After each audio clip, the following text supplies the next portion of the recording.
Now to renewed concerns over measles outbreaks in schools across the country as the CDC reports the highest annual number of cases in more than 3 decades. Our Emily Cada has the latest. Take a look.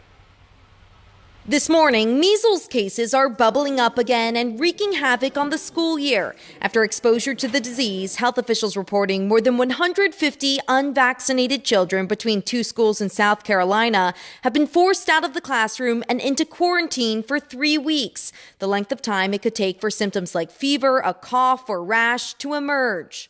You have to then stay away from school for 3 weeks, which is going to hurt your ability to learn. And so hundreds of children now are suffering the fact that they aren't going to be able to go to school. And that's just one of the many consequences, I think, of these kinds of outbreaks. An outbreak has also been growing in the Minneapolis-St. Paul area, where 118 students are under quarantine, according to health officials. And a measles exposure temporarily closed a preschool, according to local reports in central Ohio. While one of the largest multi-state outbreaks of the year continues sweeping along the Arizona-Utah border, with more than 100 people diagnosed with the disease.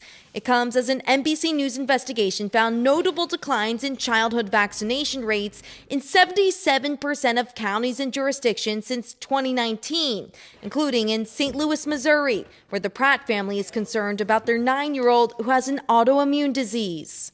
One child or adult could cause an outbreak that she potentially would have life-threatening illnesses or complications from. The CDC has confirmed more than 1,500 measles cases this year, the highest number since 1992.